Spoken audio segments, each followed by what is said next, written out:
Well, happy Saturday, everybody. I just wanted to hop on here really quick because I wanted to talk about the things that are truly important early on when you decide to quit drinking alcohol. When you decide to truly show up for yourself.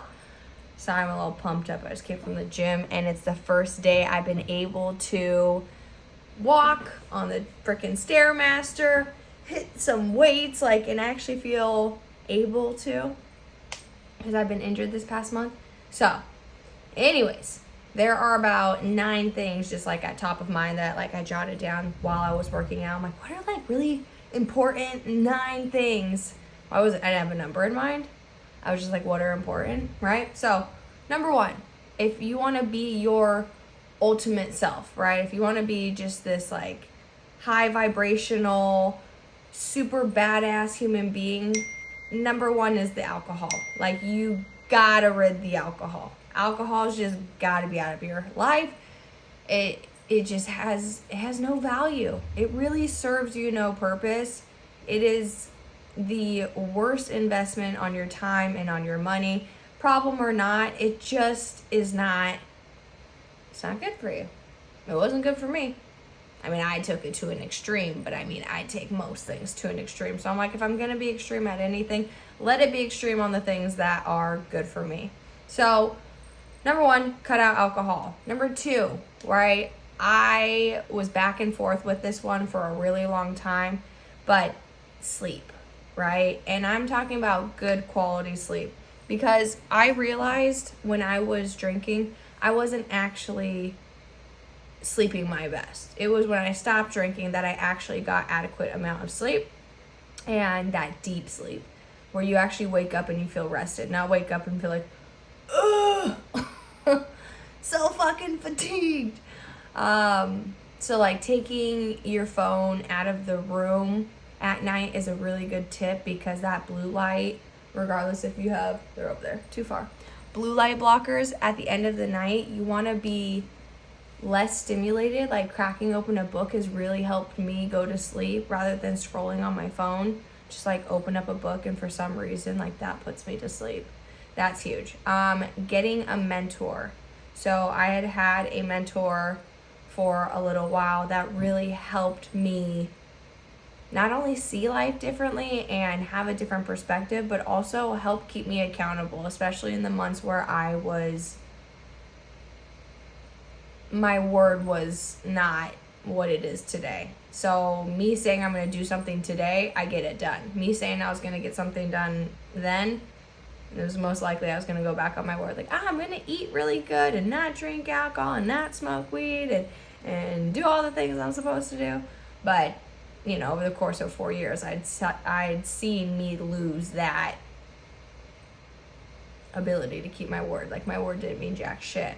So having a mentor, having a coach, having a community, having somebody who can help you with something you don't know how to do. I used to be extremely frugal with my money. Why would I pay this person? Why would I need to have somebody help me? I would rather now save me time and have somebody who knows how to do it and has proven to do it, pay them and have them help me. That's just how I see things now. It moves things so much quicker, and I've already not wasted, but relatively spent a lot of time not doing diddly shit. Exercising every single morning, even if it's just 15 minutes, if that's all you can get in. I can't stand it when I hear the people I talk to say that they don't have time. I'm like, but you're scrolling on Instagram for 20 minutes. So it's that 20 minutes where you are seeing other people's lives could be spent doing your own thing in the morning.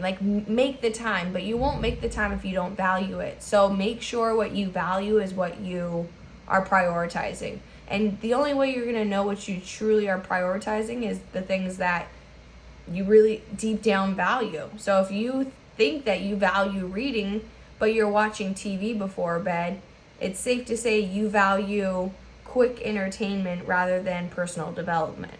That's just the fact of the matter.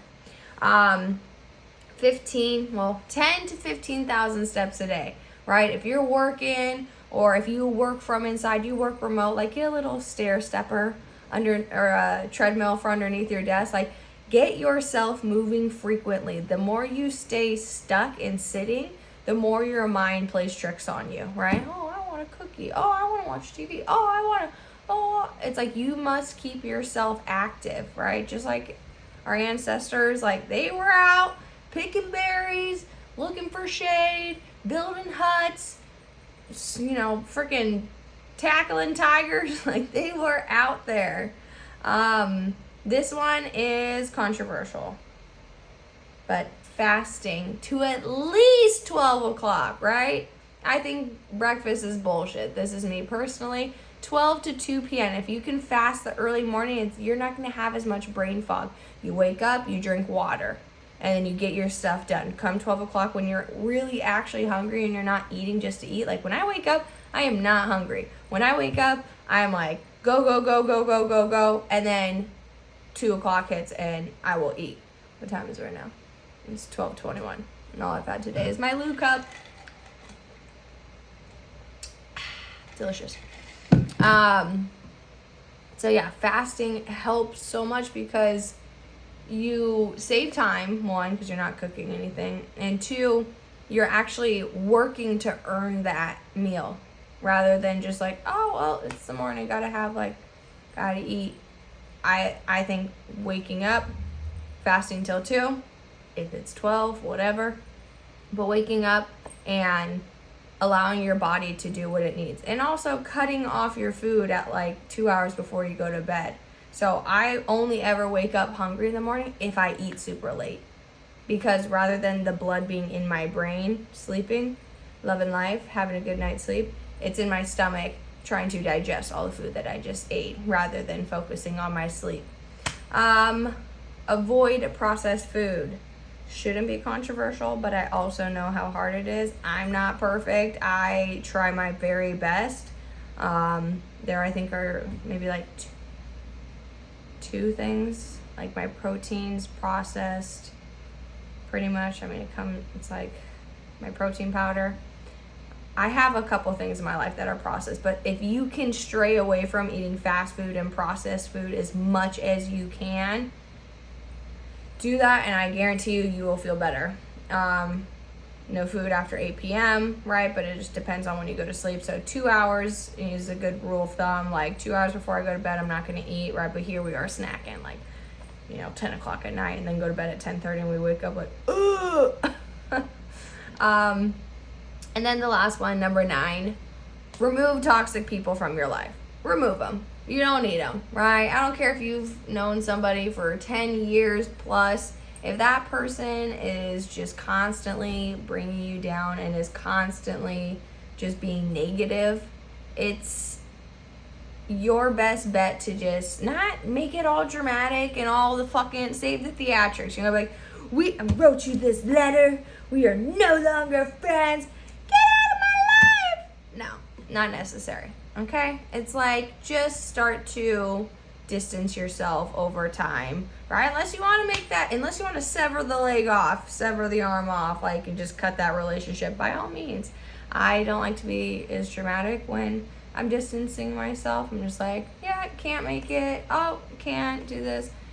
I am a lot more self-sufficient than I once was. I used to like call somebody because I needed them to go to the grocery store with me. I was like, I can't go to the grocery. You want to come with me? Get my nails done? I'm not getting my nails done. That's okay. You can just sit with me. Like, I could not be alone.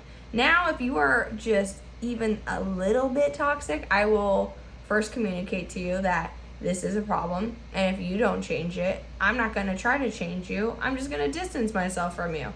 Right? You have to draw that line in the sand. You have to create boundaries and barriers. Like, you got to keep yourself so far away from people's energy who is not in alignment with yours. Otherwise, you're going to be trying to go forward, but then you're like, this person made me feel like this. And then you're going to go forward, this made me, And it's like you're going to constantly be swaying off course opposed to just rid this extra weight and just keep going forward. Right? Because it is so exhausting having people in your life who are essentially pulling you down, right? You have to think of it as like an anchor. Like, you're trying to swim up get some fucking air. And you got this heavy ass anchor on you constantly, like, come back down here, drown with me, right? Misery loves company. And I do not have the company for people who are miserable. I just don't. So these are 9 things that I was thinking about this morning as I was working out when it comes to quitting alcohol. Like, alcohol, no more. And these are really good 9 things to keep at top of mind. Like, am I doing these things? Because that will ensure your personal development, your growth. You'll be evolving. You will be in a completely different place in a year from now. I guarantee you, if you just do those 9 things. So, if you like this type of video, like the video, comment, subscribe, and if you want to get involved in more conversations like this that I have weekly, I have 6 weekly calls.